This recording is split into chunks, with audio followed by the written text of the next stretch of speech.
Isinumpa ni Leonardo na ang bawat luha ni Amara ay magiging kabayaran sa kasalanang hindi naman nito ginawa. Sa gitna ng karangyaan ng mansyon, naging bilanggo siya ng isang pag-ibig na nakabalot sa poot. Ngunit nang dumating ang araw na itinaboy siya ng lalaking kanyang pinagsilbihan, isang katotohanan ang unti-unting lilitaw mula sa abo ng nakaraan.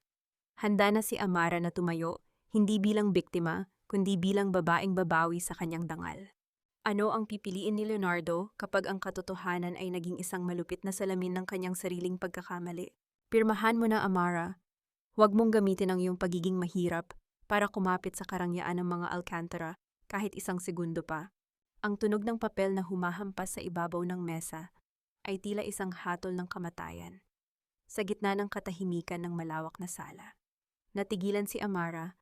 Ang kanyang mga daliri ay mariing nakakapit sa tray na may lamang mainit na tsaa. Ang singaw nito ay humahalik sa kanyang namumutlang mukha, ngunit ang lamig na dulot ng mga salita ni Leonardo ang siyang dumadaloy sa kanyang mga ugat. Tumingin siya sa ibaba. Nakalatag ang papeles ng diborsyo sa sahig, katabi ng mamahaling sapatos ni Leonardo. Nakatayo ang lalaki roon. Ang malapad nitong balikat ay humaharang sa liwanag na nagmumula sa bintana, at ang kanyang mukha ay tila isang malamig na estatwa. Sa kanyang tabi, nakasandal si Elena sa balikat ni Leonardo. Ang mapanghusgang mga mata nito ay nakatitig kay Amara na may kasamang malupit na tagumpay. Dahan-dahang hinaplos ni Elena ang pulso ni Leonardo, bumubulong ng mga salitang nagpatawa sa lalaki. Isang tawa na kailanman ay hindi narinig ni Amara sa loob ng 3 taon nilang pagsasama. Madaling araw pa lamang ay gising na si Amara. Inilaan niya ang buong umaga sa pagluluto ng paboritong nilagang manok ni Leonardo, maingat na tinatanggal ang bawat maliit na buto dahil naalala niyang sinabi nito noon na pagod na siya sa pagkain sa mga mamahaling restaurant. Nais lamang niyang maghatid ng kaunting init ng tahanan sa kanyang asawa, ngunit ang kapalit nito ay ang malupit na pagtataboy. Ang tray sa kanyang mga kamay ay tila naging napakabigat. Nanikip ang kanyang lalamunan, isang mapait na lasa ang kumakalat sa kanyang bibig hanggang sa kanyang dibdib. Gusto niyang magsalita, gusto niyang itanong kung bakit ang 3 taon ng pagsasakripisyo at pagtitiis sa pangmamaliit ng pamilyang Alcantara ay nagtatapos sa ganito. Ngunit ang kanyang mga labi ay nanginginig, hindi makapagbitiw ng kahit isang salita. Napipi ka na ba? O baka naman naghihintay ka ng mas malaking danyos bago ka umalis? Humakbang palapit si Leonardo. Ang kanyang mga mata ay nagbabaga sa galit. Huwag mong kalimutan, Amara. Ang ama mo ang pumatay sa aking kapatid. Ang kasal na ito ay hindi kailanman naging pag-ibig. Ito ay isang paghihiganti na kailangan mong bayaran ng iyong buong buhay. Tahimik na ibinaba ni Amara ang tray sa mesa. Ang kanyang mga daliri ay marahang humaplos sa laylayan ng polo ni Leonardo. Ang damit na ginugol niya ang buong gabi para tahiin ang punit sa manggas nito noong 1 linggo. Ang mga luha ay nagbabadyang pumatak, ngunit pinilit niyang lunukin ang pait. Hindi siya maaaring umiyak, hindi sa harap ng babaeng iyon. Nanatiling tuwid ang kanyang likod, kahit na ang kanyang puso ay unti-unti nang nagkakapira-piraso. Tumingin siya sa mga mata ni Leonardo, ang mga matang dati niyang pinaniwala ang tanging kanlungan ng kanyang pagkatao. Ngayon, isa na lamang itong malawak at malamig na desyerto. Kinuha ni Amara ang panulat, nanginginig ang kanyang mga kamay, ngunit malinaw ang bawat letra na kanyang isinulat sa ibabaw ng papel. Ang tunog ng panulat na humahaplos sa papel ay parang tinig ng katapusan. Pirma na, wika ni Amara, ang boses ay mahina, ngunit may diin. Ibinabalik ko na sa iyo ang kalayaang matagal mo nang inaasam. Ngunit Leonardo, ang katotohanan ay hindi gaya ng iyong pinaniniwalaan. Pagdating ng araw na mapagtanto mong ikaw ang mali, paano mo haharapin ang ganitong klaseng sakit? Tumalikod siya, hinayaang maiwan si Leonardo na nakatulala habang hawak ang papeles. Humakbang si Amara palabas ng mansyon, hindi man lamang lumingon. Nagsimula ng pumatak ang ulan, ang lamig nito ay tumatagos sa kanyang balat. Nag-iisa, wasak, at nakaharap sa isang kinabukasang puno ng kadiliman, kung saan ang baseko ang kanyang tanging matutuluyan. Magagawa ba niyang alisin ang dumi ng nakaraan upang magsimulang muli? O habang buhay na lamang siyang magiging biktima ng sumpang ipinataw ng lalaking ito?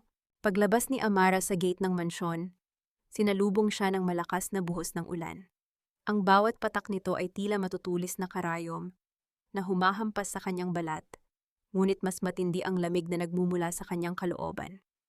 Walang dalang payong, walang dalang gamit, tanging ang suot niyang simpleng damit na basang-basa na at dumidikit sa kanyang katawan. Naglakad siya patungo sa kalsada, ang bawat hakbang ay mabigat. Tila hinihila siya ng nakaraang 3 taon, pabalik sa kanyang pinagmulan. Pagdating niya sa bukana ng Baseco, sinalubong siya ng amoy ng dagat na humahalo sa amoy ng basang lupa at usok ng mga naglulutong uling. Ang mga tao sa paligid ay nagbubulungan, ang kanilang mga tingin ay puno ng panghuhusga at pagtataka. Para sa kanila si Amara ay ang babaeng nagtagumpay na makapangasawa ng mayaman. Ngunit ang pagbabalik niya sa ganitong ayos ay isang malinaw na senyales ng kabiguan. Amara, ikaw ba yan? Isang boses na puno ng pag-aalala ang narinig niya. Si Aling Rosa, ang matandang kapitbahay na nagsilbing ikalawang ina niya, ay mabilis na lumapit dala ang isang lumang tuwalya. Hinablot nito ang balikat ni Amara at ipinulupot ang tela sa kanyang nanginginig na katawan. Hindi nakapagsalita si Amara, hinayaan na lamang niyang umagos ang mga luha na kanina pa niya pinipigilan. Pumasok sila sa loob ng maliit at barong-barong na bahay ni Aling Rosa, kung saan ang tanging liwanag ay nagmumula sa isang maliit na bombilya na kumukurap-kurap. Ano ang nangyari, iha? Bakit ka narito sa gitna ng unos? Tanong ni Aling Rosa habang pinupunasan ang buhok ni Amara. Naupo si Amara sa sahig na gawa sa kahoy. Ang bawat sulok ng bahay ay nagpapaalala sa kanya ng kanyang ama. Sa isang lumang aparador, nakita niya ang isang makapal na libro kung saan nakatago ang mga naiwang gamit ng kanyang tatay. Kinuha niya ang isang lumang sobre na nakatago sa ilalim ng mga damit. Dito nakita niya ang isang sulat na tila matagal na niyang hindi nabubuksan. Ang sulat ay nakatuon sa araw ng sakuna sa warehouse ng mga Alcantara. Ang araw na nagbago sa lahat. Binuksan ni Amara ang sulat gamit ang nanginginig na mga daliri. Renato, yun ang pangalang nakasulat sa isang bahagi ng papel na may bakas pa ng sunog. Hindi ito ang pangalan ng kanyang ama. Ang pangalan ng kanyang ama ay nakasulat bilang isang saksi na sinusubukang pigilan ng apoy, ngunit ang pangalan ni Renato ang siyang may hawak ng mga susi sa warehouse noong gabing iyon. Nabalot ng tensyon ang maliit na silid. Ang bawat pagaspas ng hangin sa labas ay tila bumubulong ng mga lihim na matagal nang ibinaon sa limot. Kung ang ama niya ay nandoon upang tumulong, bakit siya ang pinaratangan na nagpasimuno ng sunog? At sino si Renato na may kaugnayan sa malaking trahedyang ito? Isang malalim na paghinga ang pinakawalan ni Amara. Sa gitna ng kanyang pagkawasak, isang bagong apoy ang sumiklab sa kanyang dibdib. Hindi lang ito tungkol sa diborsyo, ito ay tungkol sa pagbawi sa dangal ng kanyang pamilya. Hindi niya hahayaang manatiling kriminal ang kanyang ama sa mata ng mundo habang ang tunay na may sala ay nagpapakasasa sa karangyaan. Habang tinitignan niya ang pangalang Renato sa sulat, isang anino ang dumaan sa bintana ng bahay ni Aling Rosa. May isang taong nakamasid sa kanila mula sa dilim, isang taong tila hindi natutuwa sa pagbabalik ni Amara sa Baseco. Mabilis na pinatay ni Aling Rosa ang ilaw nang mapansin ang aninong gumagalaw sa labas. Nanatiling nakahilig ang katawan ni Amara sa pader, ang kanyang pandinig ay nakatuon sa bawat kaluskos sa labas ng barong-barong. Ang ulan ay patuloy na humahampas sa bubong na yero, ngunit mas malakas ang tibok ng kanyang puso. Huwag kang lalabas, Amara, pabulong na bilin ni Aling Rosa. Ang kanyang mga mata ay nanlalaki sa takot. Ang mga taong katulad niyan, hindi sila titigil hanggat hindi nila nakukuha ang gusto nila. Hindi sumagot si Amara. Dahan-dahan niyang itinago ang sulat sa loob ng kanyang dibdib, sa ilalim ng suot niyang basa pang damit. Ang pangalan ni Renato ay paulit-ulit na umiikot sa kanyang isipan. Kung si Renato ang may hawak ng mga susi sa warehouse noong gabing iyon, ibig sabihin ay siya ang may pinakamalaking dahilan para itago ang katotohanan. Bakit niya kailangang isisi ang lahat sa ama ni Amara? Bakit niya kailangang sirain ang buhay ng isang pamilyang walang kalaban-laban? Hindi na ito tungkol sa pag-iyak sa tadhana. Ang sakit na iniwan ni Leonardo ay unti-unting napapalitan ng isang matalas na pasya. Kinabukasan, sa ilalim ng maputlang sikat ng araw, nagpasya si Amara na bumalik sa sentro ng siyensya. Sa opisina kung saan dati siyang nagtatrabaho bilang isang hamak na cleaner, malayo sa mansyon ni Leonardo. Kailangan niyang makakuha ng trabaho, hindi lang para mabuhay, kundi para magkaroon ng dahilan na makapasok muli sa gusali ng mga Alcantara. Pagdating niya sa entrance ng gusali, sinalubong siya ni Elena. Ang babaeng ito ay nakasuot ng mamahaling designer suit. Ang kanyang mga labi ay nakapintura ng pulang-pula na lipstick na tila nagpapahiwatig ng kanyang kapangyarihan. "Oh, look who's here!" Mapang-asar na wika ni Elena habang hinahawi ang kanyang buhok. "Akala ko ba ay nag-impake ka na ng gamit para bumalik sa basuraan mo? Anong ginagawa mo rito? Naghahanap ka ba ng limos?" Nanatiling matigas ang tingin ni Amara. Hindi siya yumuko, hindi siya umiwas. "Nandito ako para sa trabahong karapat-dapat para sa akin, Elena. At hindi ko kailangan ng limos mula sa isang taong katulad mo." Tumawa si Elena, isang tunog na parang basag na bubog. "Trabaho? Sa tingin mo ba ay tatanggapin ka pa rito pagkatapos ng eskandalong kinasangkutan ng tatay mo? Leonardo already signed your divorce papers. You are nothing to him now. You are nothing to this company." Lumapit si Elena at bumulong sa tenga ni Amara. Ang boses nito ay puno ng lason. "Don Renato is watching you, Amara. Huwag kang magkakamali na subukang maghalungkat ng nakaraan. Baka sa susunod na pagkakataon, hindi lang ang pangalan ng tatay mo ang mabubura, pati na rin ang buhay mo." Ang banta ni Elena ay hindi nagdulot ng takot kay Amara. Sa halip, ito ay naging kumpirmasyon. Kung ayaw nilang maghalungkat siya, ibig sabihin ay may malaking sikretong nakabaon na ayaw nilang lumabas. Habang naglalakad palayo si Elena, isang pagkakataon ang nakita ni Amara. Sa mesa ni Elena, naiwan nito ang isang access card na ginagamit sa pagpasok sa restricted archives ng Alcantara Logistics. Kinuha ito ni Amara gamit ang mabilis at bihasang mga kamay na hinubog ng hirap sa baseko. Ang kanyang dibdib ay mabilis na humihingal, ngunit ang kanyang mga mata ay nanatiling kalmado. Ito na ang unang hakbang. Pagpasok niya sa elevator, ang kanyang reflection sa salamin ay nagbago. Hindi na siya ang babaeng laging umiiyak sa gilid ng kama. Ang kanyang paningin ay matalas. Ang kanyang disposisyon ay handang makipagdigma. Ang pintuan ng elevator ay bumukas. At sa dulo ng pasilyo, nakita niya si Leonardo na seryosong nakikipag-usap sa telepono. Tumigil ang oras, nagtagpo ang kanilang mga mata. Ang gulat sa mukha ni Leonardo ay hindi niya may kakaila. Ang bawat segundong lumilipas ay tila isang oras. Ramdam ni Amara ang pagkabog ng kanyang puso na humahampas sa kanyang dibdib, parang isang ibong nais kumawala sa hawla. Sa kanyang bulsa, mahigpit na nakakuyom ang kanyang kamay sa access card na ninakaw niya kay Elena. "Amara?" Ang tinig ni Leonardo ay hindi galit, ngunit puno ito ng pagtataka at isang bahid ng pagkalito. Huminto siya sa paglalakad. Ibinaba ang kanyang telepono. Ang kanyang mga mata, na dati puno ng puot, ngayon ay naghahanap ng kasagutan. Sa kabilang banda, narinig ni Amara ang mabilis na yabag ni Elena na papalapit. "Leonardo, bakit ka huminto? May kailangan pa tayong pirmahan sa board meeting." Natigilan si Elena nang makita si Amara. Ang kanyang mukha ay agad na nabahiran ng galit. "Anong ginagawa mo rito, babaeng salot? Hindi ba malinaw ang sinabi ko kanina?" "Guard!" "Huwag!" Pigil ni Leonardo. Ang kanyang boses ay malamig at may awtoridad. Tumingin si Leonardo kay Amara mula ulo hanggang paa. Ang basang damit ni Amara, ang kanyang namumutlang mukha at ang kanyang matapang na tindig ay tila isang bagong mukha na hindi nakilala ni Leonardo. "Bakit ka nandito?" Ulit ng lalaki. Huminga ng malalim si Amara. Hindi siya maaaring magpatalo ngayon. "Nandito ako para sa hustisya, Leonardo, hindi para sa iyo at lalong hindi para sa babaeng ito." Tumingin siya ng diretso kay Elena na ngayon ay namumula na sa hiya at galit. "Hustisya? Pinagsasabi mo?"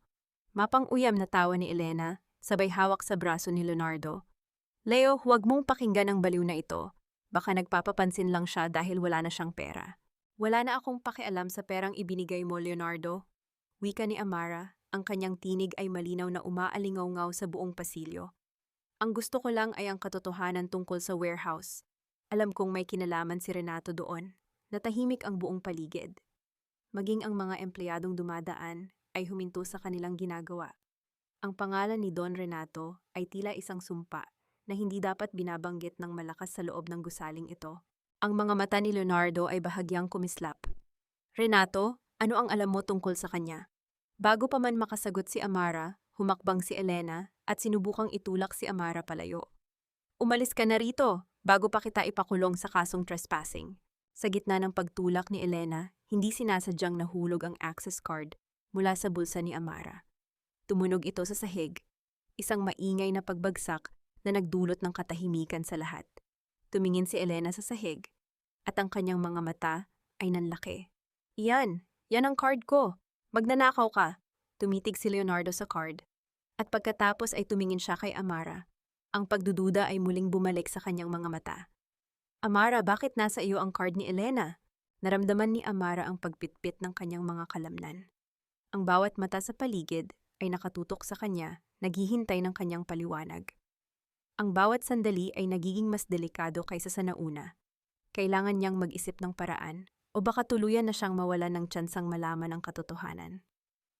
Dahil ito ang tanging paraan para makapasok sa archives na matagal ninyong itinatago, sagot ni Amara ng walang pag-aalinlangan. Ang katahimikan sa pasilyo ay parang isang talim na unti-unting humahati sa hangin. Hawak ni Leonardo ang access card ni Elena sa pagitan ng kanyang mga daliri. Hindi niya ito ibinigay sa may-ari. Sa halip, tiningnan niya ito ng matagal. Pagkatapos ay binalingan niya si Amara na nakatayo pa rin ng tuwid sa kabila ng panganib na nakapaligid. Archives, pag-uulit ni Leonardo sa salitang binitawan ni Amara. Ang kanyang boses ay mahina, halos pabulong, ngunit puno ng panganib. Anong kailangan mo sa archives ng Alcantara Logistics, Amara? Leo, huwag kang makinig sa kanya. Mabilis na singit ni Elena. Ang boses nito ay nanginginig sa galit at takot. Magnanakaw siya. Gusto lang niyang sirain ang reputasyon mo para makaganti dahil sa diborsyo. Hindi nilingon ni Leonardo si Elena. Ang kanyang mga mata ay nanatiling nakapako kay Amara. Parang sinusubukan niyang basahin ang bawat emosyon sa mukha ng babaeng dati niyang minahal at ngayon ay itinuring niyang kaaway. Hindi ako magnanakaw, sagot ni Amara. Ang boses ay walang panginginig. Ang hinahanap ko ay hindi pera, Leonardo. Ang hinahanap ko ay ang katotohanan na matagal ninyong ikinubli sa ilalim ng mga papeles at peking ulat ng audit. Humakbang si Leonardo papalapit kay Amara. Ang mga gwardya ay nakahanda na, ngunit isang simpleng kumpas ng kamay ni Leonardo ang nagpatigil sa kanila. Ang archives ay nakatago at may matinding seguridad. Kahit ang mga board members ay hindi basta-basta nakakapasok doon. Sa tingin mo ba ay makakapasok ka ng hindi nahuhuli? Kahit hindi ako makapasok, ang katotohanan ay lalabas pa rin, sagot ni Amara. At sa oras na malaman mo kung bakit kailangan mong itago ang mga file na iyon, Leonardo, sana ay handa ka sa sakit na idudulot nito. Hindi na kayanan ni Elena ang tensyon. Guard, ilabas ninyo siya rito. Bago pa man makagalaw ang mga gwardya, biglang bumukas ang elevator sa dulo ng pasilyo. Lumabas mula roon si Don Renato, ang kanyang mukha ay puno ng huwad ng ngiti, ngunit ang kanyang mga mata ay matatalim at mapanganib. Anong nangyayari rito? Tanong ni Don Renato. Ang kanyang boses ay kalmado ngunit may bigat na nagpatahimik sa lahat. Tumingin siya kay Leonardo, pagkatapos ay kay Amara. Ang dating ginang ng bahay. Bakit nandito ang isang taong walang kinalaman sa ating kumpanya? Naramdaman ni Amara ang paglamig ng kanyang buong katawan. Si Renato, ang lalaking nabanggit sa sulat ng kanyang ama. Ang lalaking nagtatago ng susi sa nakaraan. Don Renato, wika ni Leonardo, bahagyang yuyuko bilang paggalang. May sinasabi siya tungkol sa ating archives. Bahagyang kumunot ang noo ni Don Renato, ang kanyang ngiti ay hindi umabot sa kanyang mga mata. Lumakad siya papalapit kay Amara, ang bawat yabag niya ay parang tunog ng isang malupit na hatol. Huminto siya sa harap ni Amara, hindi siya lumayo, bagkus ay pinagmasdan siyang mabuti. Archives? Ulit ni Renato sabay baling kay Leonardo. Leo, mukhang masyadong dala ng emosyon ang batang ito dahil sa nangyari sa inyong pagsasama. Huwag mo siyang hayaang magpakalat ng mga walang basehang kwento na makakasira sa ating pangalan. Tumingin si Renato kay Amara, ang kanyang boses ay puno ng nakatagong banta. Amara, ang Baseco ay isang magandang lugar para mamuhay ng tahimik. Huwag mo nang balikan ang nakaraan na wala ka namang alam. Baka sa huli ikaw pa ang magsisi. Ang presensya ni Renato ay tila isang malaking pader na nagtatakip sa liwanag. Hindi makapagsalita si Amara. Ang kanyang mga kamay ay nakakuyom sa loob ng kanyang bulsa. Ang panganib ay hindi na lang isang haka-haka. Ito ay nakatayo na mismo sa harap niya.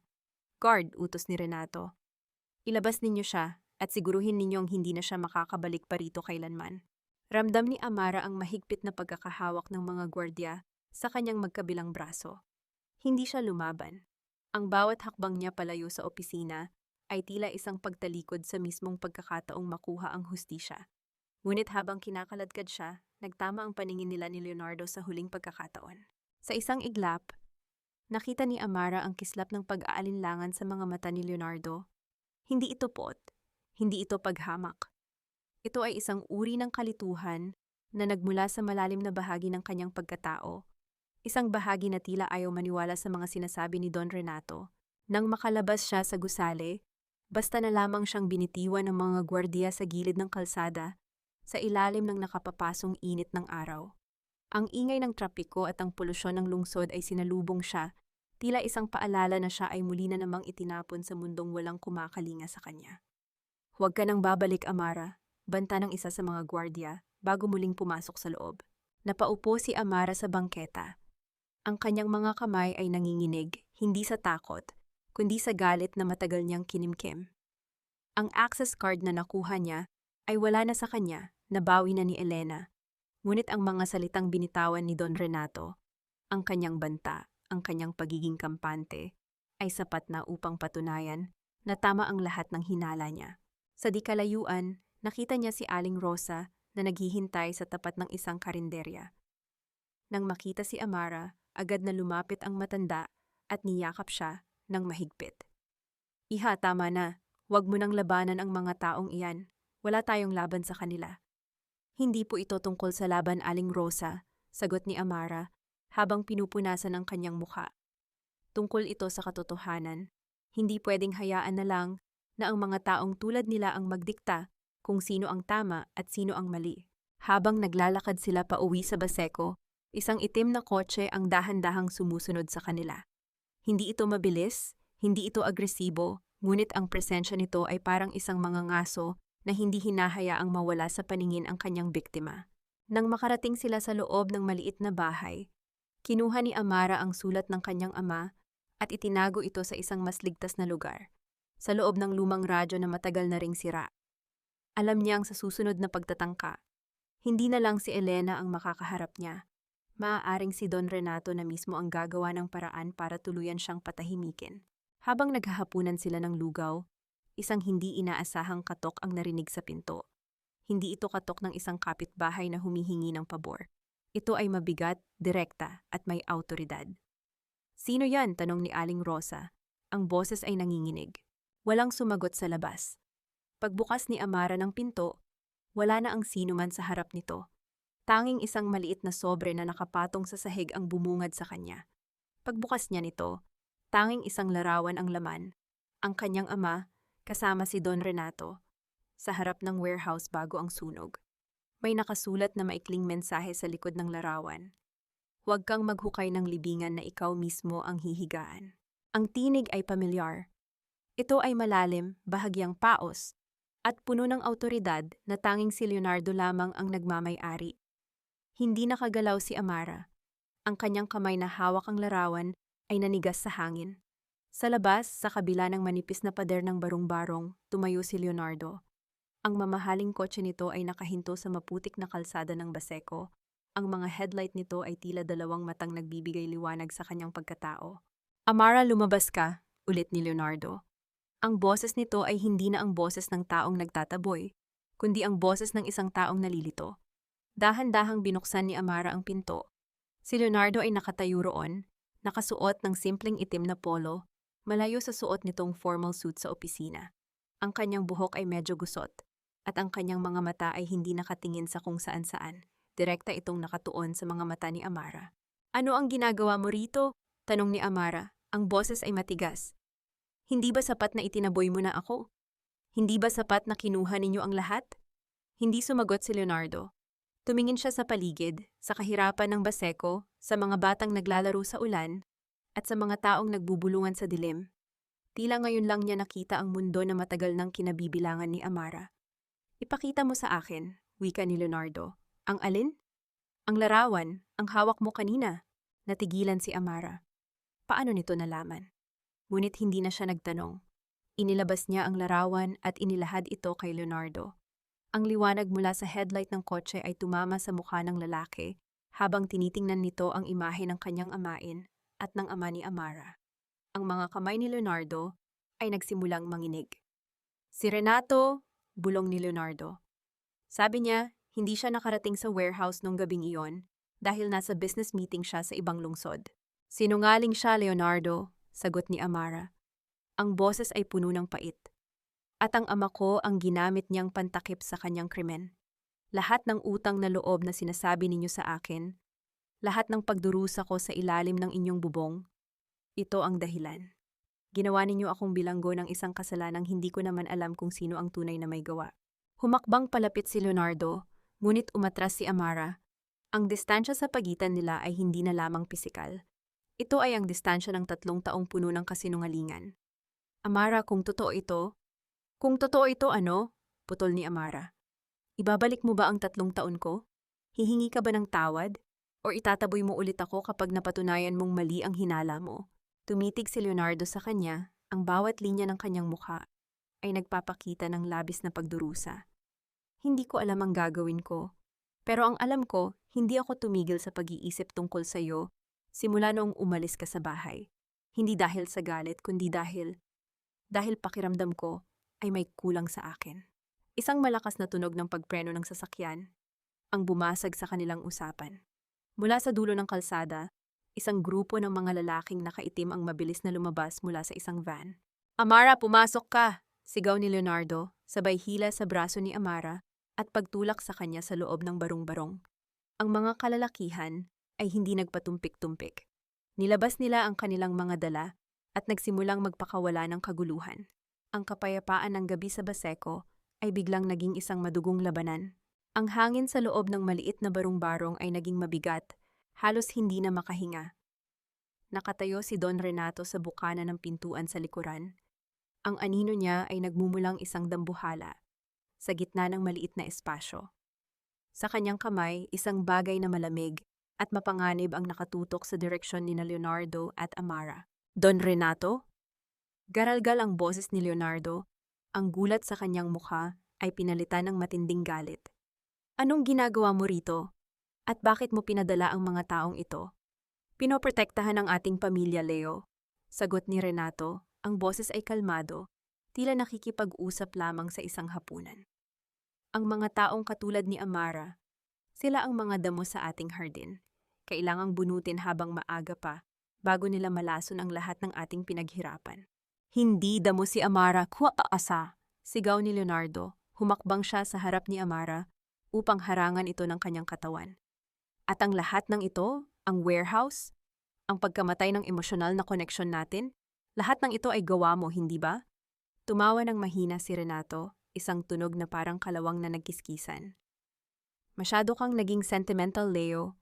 Iyan ang kahinaan mo. Iyan ang dahilan kung bakit hindi ka kailanman magiging isang tunay na leader. Sa isang iglap, sumugod ang mga tauhan ni Renato sa loob ng bahay. Si Leonardo, sa kabila ng kanyang pagiging bihasa sa negosyo, ay lumaban ng buong lakas. Isang suntok ang pinakawalan niya sa unang lalaking lumapit. Ngunit ang bilang ng mga kalaban ay hindi patas. Si Amara, sa gitna ng kaguluhan, ay nakakita ng pagkakataon. Kinuha niya ang mabigat na sandok na bakal mula sa mesa ni Aling Rosa at hinampas ito sa likuran ng lalaking humahawak kay Leonardo. Nabigla ang lalaki, sapat na pagkakataon para makabawi si Leonardo at itumba ito. Amara, takbo! Sigaw ni Leonardo. Ngunit bago pa sila makalabas, isang putok ang bumasag sa katahimikan, hindi mula sa baril, kundi mula sa isang flare gun na pinaputok ni Renato sa bubong ng barong-barong. Sa loob ng ilang segundo, ang tuyong kahoy at yero ay nagsimulang magliyab. Ang apoy ay kumalat ng mabilis, tila isang halimaw na nagugutom. Ngayon, wika ni Renato habang dahan-dahang lumalabas ng bahay, tingnan natin kung sino ang maililigtas mo sa gitna ng apoy, Leo. Ang iyong dangal o ang babaeng ito? Nag-iiyakan ang mga tao sa labas. Ang mga kapitbahay ay nagtatakbuhan, dala ang mga timba ng tubig, ngunit ang apoy ay masyadong mabilis. Si Aling Rosa ay nakalabas na, ngunit sina Leonardo at Amara ay naiwan sa loob, napapalibutan ng nagbabagang kahoy. Hinawakan ni Leonardo ang kamay ni Amara. Ang kanyang mga mata ay hindi na naghahanap ng kasagutan, kundi naghahanap ng paraan para mabuhay silang dalawa. "Huwag kang bibitaw," ani Leonardo. Ang kanyang boses ay puno ng determinasyon sa gitna ng usok. "Leonardo," ang tawag ni Amara, ang kanyang boses ay paos dahil sa usok. Sa gitna ng apoy, sa pagkakataong ito, hindi na siya natatakot. Dahil sa bawat haplos ng kamay ni Leonardo, naramdaman niya ang isang bagay na matagal na niyang kinalimutan, ang pag-asa. Sama-sama silang tumakbo patungo sa bintana, ang tanging daan palabas. Sa huling sandali, bago sila tumalon, nakita ni Amara si Renato na nakatayo pa rin sa dilim, nanonood sa kanila ng may ngiting tagumpay. Ngunit sa kanyang mga mata, nakita ni Amara ang isang bagay. Takot. Takot na ang apoy na sinimulan niya ay siya ring tumupok sa sarili niyang lihim. Ang usok ay parang makapal na kumot na bumabalot sa kanilang mga baga. Pagbagsak nila sa basang lupa sa labas ng bahay, ang init mula sa naglalagablab na barong-barong ay tila humahalik sa kanilang mga likuran. Hindi inalintana ni Leonardo ang hapdi sa kanyang balat. Agad niyang hinila si Amara palayo sa nagbabagang mga kahoy, patungo sa ligtas na bahagi ng kalsada. Nang tumigil sila, humahabol sa hininga, bumaling si Leonardo kay Amara. Ang kanyang mukha ay puno ng uling at pawis, ngunit ang kanyang mga mata ay nananatiling matalas, naghahanap ng anumang sugat sa katawan ng babae. "Ayos ka lang ba?" tanong ni Leonardo. Ang boses ay puno ng kaba. Tumango si Amara, bagaman nanginginig pa ang kanyang mga tuhod. "Ayos lang ako, pero ang bahay ni Aling Rosa, ang ebidensya." Nilingon nila ang apoy. Wala na. Ang lahat ng naiwan sa loob. Ang mga alaala ng ama ni Amara, ang mga liham, at ang larawang nagpapatunay sa sabutan ni Renato ay naging abo na sa loob lamang ng ilang minuto. Napanood niya, bulong ni Amara, ang boses ay puno ng pait. Nakita niya tayong nakalabas. Alam niyang buhay tayo. "Hindi siya titigil, Amara," sagot ni Leonardo, habang hinahawakan ang balikat ni Amara. Ngunit hindi rin siya magtatagumpay. Ang sunog na ito ang naging pagkakamali niya. Sa gitna ng kaguluhan, nakita nila si Aling Rosa na humahagulgol sa gilid, ngunit may mga kapitbahay na sumusubok na apulahin ang apoy. Sa kabila ng trahedya, isang kislap ng liwanag ang dumating. Ang mga residente ng Baseco ay nagsimulang magkaisa. Hindi sila natakot sa mga tauhan ni Renato. Ang galit ng mga tao sa kawalan ng katarungan ay mas malakas kaysa sa anumang banta. "Leo," tawag ni Amara. "Kung babalik tayo ngayon, makikita niya tayo. Kailangan nating gumawa ng ibang paraan." "May kakilala ako sa pulisya na hindi sakop ni Renato," wika ni Leonardo. "Pero kailangan nating patunayan na siya ang nasa likod nito. At alam ko kung nasaan ang orihinal na kopya ng dokumento ng warehouse." "Saan?" "Sa vault ng aking sariling opisina. Ang mga file na akala ko ay wala na. Itinago ko pala sa isang digital drive na matagal ko nang hindi nabubuksan. Kung makakabalik tayo doon, nang hindi niya nalalaman, kailangan natin ng plano," sagot ni Amara. Sa pagkakataong ito, hindi na siya ang biktima. Siya na ang nagdedesisyon.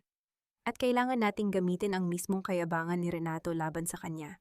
Habang nagplaplano sila sa ilalim ng malamig na ulan, isang sasakyan ang dumaan sa di kalayuan. Hindi ito ang sasakyan ni Renato. Ito ay isang itim na van na may tatak ng mga lokal na mamamahayag. "Amara," sambit ni Leonardo habang nakatingin sa van. "Ito ang kailangan natin, hindi lang hustisya sa loob ng korte, kailangan natin ng hustisya sa harap ng publiko." "Media?" tanong ni Amara. "Oo." Kapag nalaman ng buong bansa ang ginagawa ni Renato, hindi na siya makakapagtago sa likod ng kanyang kapangyarihan. Habang naghahanda sila, nakaramdam si Amara ng isang kakaibang kalmado. Ang takot ay wala na. Ang natitira na lamang ay ang determinasyong bawiin ang lahat ng ninakaw sa kanya. Ang ventilation shaft ay masikip, madilim, at puno ng alikabok na humahampas sa kanilang mga mukha sa bawat galaw. Si Leonardo ang nauna, maingat na gumagapang habang si Amara ay nakasunod ng tahimik. Ang tanging naririnig nila ay ang pag-ugong ng mga air conditioning unit ng gusali. Isang mechanical na tunog na tila nagtatakip sa kanilang mga yabag. "Konting tiis na lang," pabulong na wika ni Leonardo. Ang kanyang boses ay tila isang hungkag na alingaw sa loob ng bakal na tunnel. Nang marating nila ang dulo ng duct, dahan-dahang tinanggal ni Leonardo ang grill. Tumambad sa kanila ang isang madilim na silid, ang private archive vault ng Alcantara Logistics. Ang liwanag mula sa mga security sensor ay nagbibigay ng pulang kislap sa paligid, nagbibigay ng babala sa sinumang magnanakaw. Bumaba si Leonardo, binuhat si Amara ng marahan, at inilapag ito sa sahig. Agad na nagtungo si Leonardo sa kanyang computer terminal. Ang kanyang mga daliri ay mabilis na nag-type sa keyboard.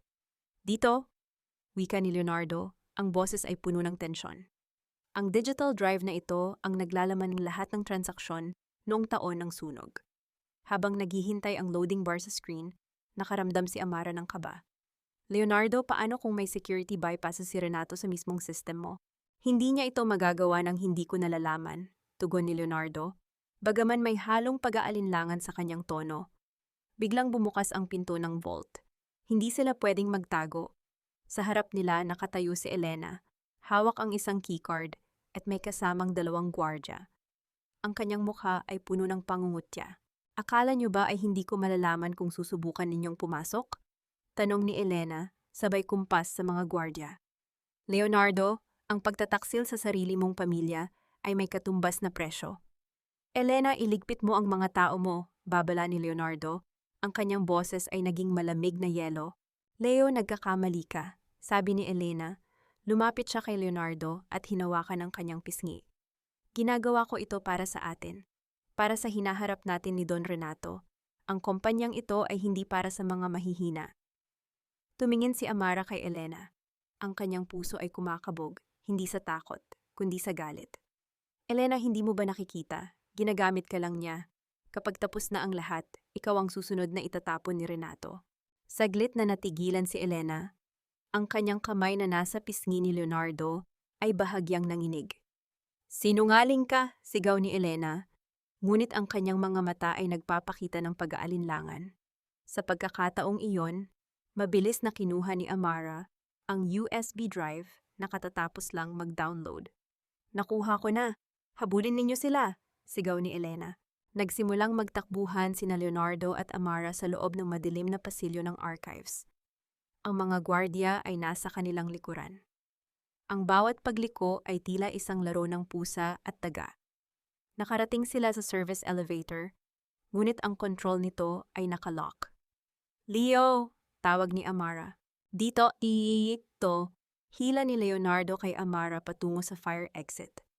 Ngunit pagbukas nila ng pinto, nakita nila si Don Renato, naghihintay sa harap ng mga hagdan. Hawak ang isang remote control na tila magpapasabog sa mga pintuan ng gusali. Saan kayo pupunta? Tanong ni Renato, ang kanyang ngiti ay nakakakilabot. Akala niyo ba ay makakatakas kayo sa sarili kong teritoryo? Ang boses ni Don Renato ay tila kidlat na humampas sa puso ni Amara. Sa bawat segundo, ang tensyon sa pagitan ng mga pader ng gusaling ito ay nagiging parang isang bombang nakatakdang sumabog. Hawak ni Renato ang remote control, ang kanyang hinlalaki ay nakapako sa pulang pindutan. Leonardo, ibigay mo sa akin ang USB na iyan, utos ni Renato, ang kanyang boses ay malamig na parang hanging amihan. Iyon lang ang tanging paraan para mabuhay kayo ni Amara. Sa loob ng gusaling ito, ako ang batas. Tumingin si Leonardo kay Amara. Nakita niya ang takot sa mga mata nito. Ngunit higit sa lahat, nakita niya ang isang matinding tiwala. Isang tiwalang kailanman ay hindi niya naramdaman sa sinumang tao. Hindi mo ito makukuha, Renato, sagot ni Leonardo. Sa isang mabilis na galaw, iniharap ni Leonardo si Amara sa likuran ng isang malaking industrial pillar. Amara, makinig ka. Pagbilang ko ng 3, tumakbo ka patungo sa emergency exit sa dulo ng corridor. Huwag kang lilingon. Iyong USB na iyan ang magpapabagsak sa kanya. Hindi, Leo, hindi kita iiwan, sigaw ni Amara. Ang kanyang boses ay puno ng pait at pagtutol. Kailangan mong gawin ito para sa tatay mo. Para sa katarungan, wika ni Leonardo, at sa unang pagkakataon, ang kanyang mga mata ay nagpakita ng lambot. Hinaplos niya ang pisngi ni Amara, isang maikli, ngunit punong-puno ng emosyong haplos. Mahal kita, Amara, higit pa sa iniisip mo. Bago pa man makapagsalita ang babae, hinarap ni Leonardo si Renato. Isa! Sumugod si Leonardo kay Renato, isang desperadong hakbang upang agawin ang remote control. Ang mga gwardya ay sumugod din, ngunit naging hadlang ang sariling katawan ni Leonardo. Dalawa, nagpambuno ang dalawang lalaki. Ang tunog ng mga suntok at ang pagbasag ng mga gamit sa paligid ay nagdulot ng gulo.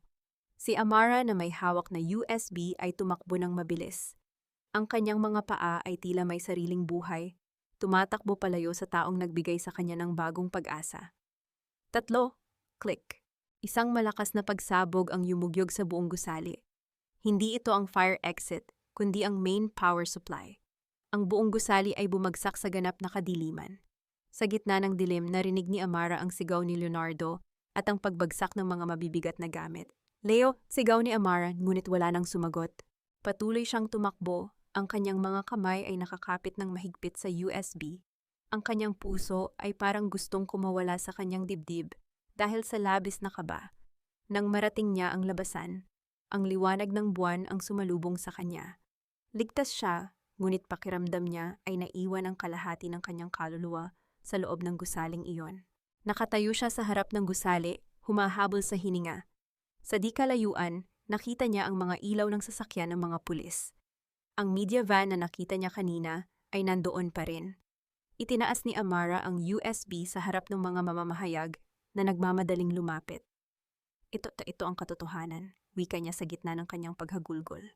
Ngunit habang nakatingin siya sa gusali, walang lumalabas na Leonardo. Tanging si Renato lamang ang nakita niyang lumabas, nakangiti habang inaayos ang kanyang suit. Tila walang nangyari. Ang mga ilaw ng camera ay parang mga kidlat na humahampas sa mukha ni Amara, ngunit hindi niya iyon nararamdaman. Ang tanging naririnig niya ay ang pangungutya ni Don Renato na tila isang sumpa na nakaukit sa kanyang isipan. Nakuha mo ang ebidensya, pero nawala mo ang lalaking mahal mo. Sulit ba ang kapalit, Amara? Tumalikod si Renato, ang kanyang mukha ay puno ng huwad na pagtatagumpay habang lumalakad siya patungo sa kanyang sasakyan. Hindi siya inaresto ng mga pulis sa oras na iyon. Siya ay may hawak na napakaraming abogado at sa harap ng media, nagkunwari siyang isang nababahala na tiyuhin na biktima rin ng kaguluhan. Leonardo, sigaw ni Amara, hindi na inalintana ang mga reporter na nagtatanong tungkol sa nilalaman ng USB. Bumaling siya sa mga pulis. Kailangan ninyong pasukin ang gusali. Naiwan siya roon, si Leonardo Alcantara. Ngunit ang gusali ay tila isang naghihingalong halimaw. Ang apoy ay kumalat na sa buong ikalawang palapag. Ang mga bumbero ay pilit na pinipigilan ang sinumang gustong pumasok. Ang bawat segundo ay isang pag-asa na unti-unting naglalaho. Amara watched in agony as the structure groaned under the heat. Sa isip niya, nakita niya ang huling sulyap ni Leonardo, ang lalaking nagbago mula sa pagiging malupit na asawa patungo sa isang taong handang mag-alay ng buhay para sa kanya. Lumipas ang mga oras. Ang bukang liwayway ay dumating, dala ang isang malamig at mapanglaw na liwanag. Ang apoy ay naapula na, ngunit ang iniwan nito ay mga guho at abo. Sa gitna ng mga naghahanap, isang bumbero ang lumabas mula sa guho, bitbit ang isang gamit na pamilyar kay Amara. Ito ay ang relo ni Leonardo, sunog at basag, na nahanap malapit sa vault. Ito lang ang aming nahanap, ma'am, wika ng bumbero. Hinakap ni Amara ang relo. Ang init nito ay parang apoy pa rin na kumakapit sa kanyang palad. Hindi siya pwedeng mawala ng ganito lang, bulong niya sa sarili, habang ang mga luha ay patuloy na pumapatak sa kanyang pisngi. Ngunit ang hustisya ay hindi naghintay. Sa mismong araw na yon, ang nilalaman ng USB, ang mga illegal na transaction, ang ebidensya ng arson, at ang pagkakasangkot ni Renato, ay kumalat sa bawat pahayagan at social media. Ang pangalan ni Don Renato ay naging mitya ng isang malaking iskandalo na yumanig sa buong industriya. Ang mga pulis, sa ilalim ng matinding pressure mula sa publiko, ay wala nang nagawa kundi ang hulihin si Renato sa kanyang sariling mansyon. Habang nakaposas ang lalaking sumira sa kanyang buhay, tumingin si Renato kay Amara mula sa loob ng police car. Wala na ang ngiti, wala na ang kapangyarihan, ngunit sa mata ni Amara, wala pa ring kapayapaan. Nakamit mo na ang gusto mo, Amara, wika ni Renato sa isang halos hindi marinig na bulong. Pero ang buhay na kinuha mo, hindi mo na maibabalik.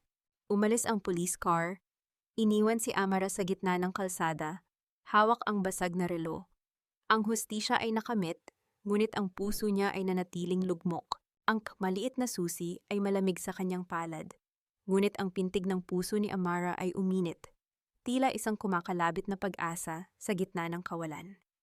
Ang bahay sa probinsya, yun ang lugar na minsang binanggit ni Leonardo sa kanya noong mga unang buwan ng kanilang pagsasama, bago pa man lasunin ng puot ang lahat. Sabi ni Leonardo, ito ang pangarap niyang takbuhan kung sakaling maging masyadong mabigat ang mundo ng negosyo. Hindi nag-aksaya ng panahon si Amara. Gamit ang maliit na ipon na itinabi niya at ang tulong ni Aling Rosa, tinahak niya ang mahabang biyahe patungo sa dulo ng lalawigan ng Batangas, kung saan matatagpuan ang maliit na bahay sa gilid ng isang tahimik na dalampasigan. Habang papalapit siya sa maliit na kubo na yari sa kahoy at nipa, ramdam niya ang kaba. Ang lugar ay tahimik. Tanging ang tunog ng hampas ng alon ang sumasalubong sa kanya. Ang mga bintana ay nakasara, at ang paligid ay nababalot ng mga ligaw na bulaklak na parang hindi pa nadadaanan ng tao sa loob ng mahabang panahon. Leonardo? Tawag ni Amara, ang boses niya ay nanginginig. Walang sumagot. Dahan-dahan niyang ipinasok ang susi sa kandado. Ang tunog ng pagpihit nito ay parang isang bulong mula sa nakaraan. Pagbukas ng pinto, sinalubong siya ng amoy ng lumang kahoy at dagat. Walang tao. Ang bahay ay mukhang iniwan, ngunit malinis ang mga gamit. Naglakad siya sa loob, bawat yapak sa sahig na kahoy ay lumilikha ng isang malungkot na tunog. Sa ibabaw ng hapagkainan, nakita niya ang isang piraso ng papel. Amara, kung nababasa mo ito, ibig sabihin ay ligtas ka na. Alam kong hindi ako makakauwi sa mansyon. Si Renato ay may mga mata sa lahat ng dako at ang tanging paraan para mailayo kita sa gulo ay ang ilayo ang sarili ko. Huwag mo akong hahanapin. Ang buhay mo ay sayo na. Ang sulat ay walang petsa, ngunit ang tinta ay parang bagong-bago. Napaupo si Amara sa silya. Ang bawat salita ay isang saksak sa kanyang dibdib. Hindi siya iniwan ni Leonardo dahil sa galit, kundi dahil sa pagmamahal. Itinago niya ang sarili upang hindi siya madamay sa mapanganib na laro ni Renato. Ngunit hindi tumigil si Amara sa sulat. Sa ilalim ng mesa, may napansin siyang maliit na ukit sa sahig. Isang floorboard na medyo luwag. Gamit ang isang kutsilyo, dahan-dahan niyang inangat ang kahoy. Sa loob, naroon ang isang lumang radyo. Ang parehong modelo ng radyo na nasa bahay ni Aling Rosa. Pagbukas niya sa radyo, hindi musika ang lumabas. Isang recording ang narinig niya. Amara, kung naririnig mo ito, nandoon ako sa kabilang bahagi ng isla. Nasugatan ako noong pagsabog, pero buhay ako. Hinihintay ko lang ang tamang pagkakataon para lumitaw. Huwag kang lilingon, pero sa likod ng pintuan ng kusina, may makikita kang pinto patungo sa cellar. Nandoon ang lahat ng kailangan mo para mahanap ako. Ang boses ni Leonardo ay mahina. Parang hirap na hirap itong magsalita, ngunit puno ng determinasyon. Mabilis na tumayo si Amara. Ang bahay na ito ay hindi pala isang libingan ng alaala, kundi isang simula ng panibagong misyon. Ang hustisya ay nakamit na sa batas. Ngunit ang tunay na kaligayahan, ang kanilang pangalawang pagkakataon, ay nasa kabilang dulo pa ng isla. Lumingon si Amara sa likuran ng kusina. Ang pinto ay nakatago sa ilalim ng isang lumang basahan. Pagbukas niya nito, tumambad ang isang madilim na hagdan patungo sa ilalim ng lupa. Ang kanyang mga mata ay nagningning. Ang paghahanap ay hindi pa tapos. Ang bawat hakbang ni Elena sa sahig na kahoy sa itaas ay parang tunog ng mga kuko na kumakalabit sa semento. Amara, alam kong narito ka, wika ni Elena. Ang boses ay puno ng pagkamuhi at desperasyon. Hindi mo maaaring itago ang katotohanan ng ganyan lang. Si Leonardo, alam kong buhay siya. Nagtago si Amara sa dilim ng cellar. Ang kanyang hininga ay halos hindi marinig. Pinipigilan niya ang bawat tibok ng puso upang hindi mabunyag ang kanyang kinaroroonan. Ang susi at ang recording ni Leonardo ay mahigpit niyang hawak. Sa ilalim ng cellar na ito, nakakita siya ng mga mapa at mga gamit medical. Patunay na dito nagtago ang lalaking nagligtas sa kanya. Lumabas ka, Amara, akala mo ba ay makakatakas ka kay Renato? Sigaw muli ni Elena, habang naririnig niya ang paghawi ng mga gamit sa itaas. Kinuha niya ang lahat sa akin. Ang karera ko, ang pangalan ko, pati na ang taong mahal ko, lahat dahil sa'yo. Naintindihan na ni Amara. Hindi na si Elena ang babaeng mapagmataas na kilala niya sa kumpanya. Siya ay isa na lamang taong wasak, isang babaeng ginamit at itinapon ni Don Renato, na ngayon ay desperadong kumakapit sa anino ng kanyang nakaraan. Dahan-dahang lumabas si Amara mula sa ilalim ng hagdan, hindi upang magtago, kundi upang harapin ang babaeng matagal na niyang naging katunggali. Elena, hindi ako ang dahilan ng pagkasira mo. Si Renato ang gumamit sa iyo. Siya ang sumira sa atin pareho. Napahinto si Elena, ang kanyang buhok ay gusot, at ang kanyang mga mata ay puno ng luha. Nakatutok ang isang maliit na baril kay Amara. Wala na akong pakialam sa kanya.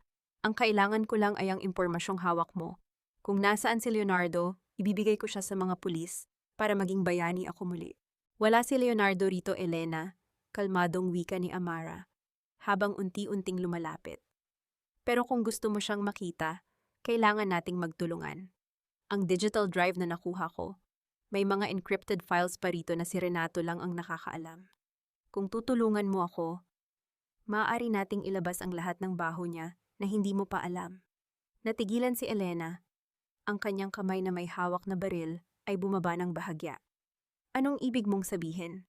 May listahan siya ng mga taong pinagbentahan niya ng armas at droga. Hindi lang ikaw ang biktima niya, Elena, tayong lahat. Sa sandaling iyon, ang pintuan ng cellar ay biglang bumukas ng malakas. Hindi si Leonardo ang pumasok, kundi ang isa pang tauhan ni Renato na sumunod kay Elena.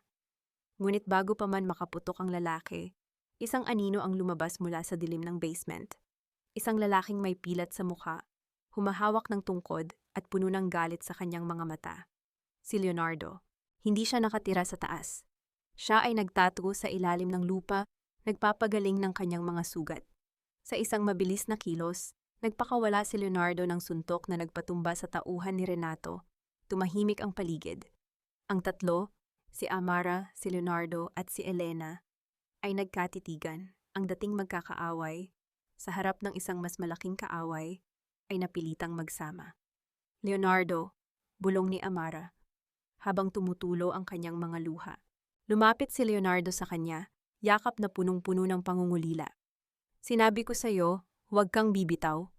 Ang gabi ay nababalot ng tensyon habang ang mga sasakyan ng mga tauhan ni Don Renato ay unti-unting pumapalibot sa maliit na bahay sa probinsya. Mula sa loob ng cellar, tanaw nila sa bintana ang papalapit na mga anino. Elena, wika ni Leonardo, ang kanyang boses ay mahinahon ngunit may awtoridad. Kung gusto mong mabawi ang iyong buhay, ito ang pagkakataon mo. Gamitin mo ang iyong access code para i-broadcast ang encrypted files na ito sa lahat ng media outlets sa bansa. Yun lang ang paraan para hindi na nila tayo maabot. Tumingin si Elena kay Amara, pagkatapos ay kay Leonardo. Sa mga mata ng babae, nakita ang pagsuko sa kanyang nakaraang pagiging masama. Gagawin ko, Anya, sabay kinuha ang digital drive. Habang abala si Elena sa computer terminal na nakatago sa ilalim ng bahay, lumabas sina Leonardo at Amara sa harapang pinto. Ang liwanag ng mga flashlight ng mga kalaban ay tumama sa kanila. Don Renato! Sigaw ni Leonardo. Tapos na ang laro mo, ang lahat ng kasalanan mo, ang sunog, ang mga ilegal na transaksyon, ang pagpaslang sa mga inosente ay nakakalat na sa buong mundo sa mga oras na ito. Mula sa gitna ng mga tauhan, lumabas si Don Renato. Ang kanyang mukha ay hindi na mapagkumpuni. Ang kanyang pagiging kampante ay napalitan ng puot. Akala niyo ba ay matatakot ako sa media? Ang batas ay nabibili, Leonardo, at kayong dalawa, kukunin ko ang buhay niyo ngayon din. Ngunit bago pa makapag-utos si Renato sa kanyang mga tauhan, isang malakas na tunog ng mga sirena ang umalingaw-ngaw sa buong dalampasigan. Hindi lang isang sasakyan. Isang buong convoy ng pulisya na may kasama pang mga special forces ang dumating. Ang broadcast ni Elena ay naging matagumpay. Ang ebidensya ay napunta mismo sa kamay ng mga awtoridad na hindi sakop ni Renato. Don Renato, sumuko ka na! Nakapalibot na ang lahat! Sigaw ng pinuno ng mga pulis. Nakita ni Renato ang paligid. Wala na siyang matatakbuhan. Ang kanyang mga tauhan, nang makita ang dami ng mga pulis, ay unti-unting nagbaba ng kanilang mga armas. Ang taong minsang itinuring na hari ng Alcantara Logistics ay nakatayo na lamang, mag-isa, sa gitna ng dilim. Nilapitan siya ng mga pulis at pinusasan. Sa harap ni Amara at Leonardo, ang lalaking sumira sa lahat ay dinala palayo. Ang kanyang mukha ay puno ng pagkatalo. Pagkatapos ng kaguluhan, ang katahimikan ay bumalik sa dalampasigan. Lumabas si Elena, bitbit ang laptop. Tapos na, bulong niya. Hindi na siya naghintay ng pasasalamat, dahan-dahan siyang naglakad palayo, patungo sa isang kinabukasang hindi na niya alam kung ano ang patutunguhan, ngunit malaya mula sa anino ni Renato. Hinarap ni Leonardo si Amara. Ang kanilang mga kamay ay nagtagpo, mahigpit, at puno ng nararamdaman. Natapos na, wika ni Leonardo habang hinahaplos ang pisngi ni Amara. Oo, sagot ni Amara, ang mga luha ay patuloy na bumabagsak. Ngunit sa pagkakataong ito, ang mga ito ay luha ng kalayaan. Tapos na ang lahat ng sakit. Ngayon, maaari na tayong magsimula. Sa atin na lang. Sa ilalim ng liwanag ng buwan, ang dalawang taong minsang pinaghiwalay ng puot ay nakatayo ng magkayakap. Ang dagat ay patuloy na humahampas. Isang paalala na ang lahat ng dumi ng nakaraan ay hinuhugasan na ng panahon. 6 na buwan ang lumipas. Ang peak mansion ng mga Alcantara ay hindi na ang malamig at nakakatakot na lugar na nakilala ni Amara. Sa tulong ng bagong pamamahala, ang kumpanya ay naging mas makatao, na may mga programang sumusuporta sa mga komunidad tulad ng Baseco. Nakatayo si Amara sa harap ng isang maliit na gusali sa Baseco, ang sentro ng pag-asa, isang sentrong pangkabuhayan na siya mismo ang nagtatag. Dito, ang mga kababaihan ay tinuturuang maghanap buhay ng may dignidad, malayo sa mapang-aping sistema na minsan nang sumubok na durugin sila. Amara, may naghahanap sa'yo sa labas, wika ni Aling Rosa, na ngayon ay masigla at nakangiti habang bitbit ang isang basket ng mga sariwang prutas. Paglabas ni Amara, sinalubong siya ng pamilyar na anino sa ilalim ng puno ng nara. Nakatayo roon si Leonardo, hindi na ang makapangyarihang bilyonaryo na may hawak na latigo, kundi ang lalaking natutong magmahal ng totoo. Hawak niya ang isang simpleng bouquet ng mga ligaw na bulaklak. Ang mga bulaklak na dati tinuturing na damo, ngunit ngayon ay simbolo ng kanilang pag-ibig. Hindi ka pa ba pagod? Tanong ni Leonardo nang makalapit siya. Ang kanyang mga mata ay puno ng paghanga. Ngumiti si Amara, ang mga labi ay payapa. Sa trabahong ito, hindi. Dito ako nakakahanap ng tunay na lakas. Hinalikan ni Leonardo ang kanyang kamay. Nakamit na natin ang hustisya. Ang mga taong nagkasala ay nasa loob na ng bilangguan. Si Renato, ang mga kasabwat niya, lahat sila ay nagbabayad na. Tumango si Amara. Oo, Leo, pero ang pinakamahalaga sa lahat, hindi tayo nawala sa proseso. Natuto tayong magpatawad, hindi para sa kanila, kundi para sa ating sarili. Sa tanong na, ang tao ba ay tunay na makakapagpatawad? Ang sagot ni Amara ay nasa bawat ngiti ng mga batang naglalaro sa Baseco, sa bawat pagkakataong nakakatulog siya, ng mahimbing sa gabi ng walang takot, at sa bawat pag-aspas ng hangin na nagpapaalala sa kanya na ang nakaraan ay hindi na niya bilanggo, apatayta. Hinawakan ni Leonardo ang kanyang bewang, at magkasama silang tumingin sa papalubog na araw. Ang hustisya ay nakamit, ang kapayapaan ay nahanap, at higit sa lahat, ang pag-ibig, na minsang naging sumpa, ay naging isang matamis na biyaya. Sa buhay na ito, hindi lahat ng sugat ay naghihilom ng mabilis. May mga pilat na mananatili, ngunit ang mga pilat na iyon ang nagsisilbing paalala kung gaano kalayo na ang kanilang narating. Handa ka na bang umuwi? Tanong ni Leonardo. Tumingin si Amara sa kanyang paligid. Sa Baseco, sa sentro, sa mga taong kanyang tinulungan. Dito ang tahanan ko, Leo. At kasama ka, kahit saan man tayo magpunta, ito na ang aking tahanan. Sa gitna ng mga hamon ng buhay, natagpuan nila ang pinakamahalagang aral. Ang pag-ibig ay hindi pagsasakripisyo ng sarili para sa iba. Ito ay pagbuo ng sarili kasama ng ibang tao. At sa bawat bagong umaga, ang pag-asa ay laging nariyan, naghihintay na masungkit.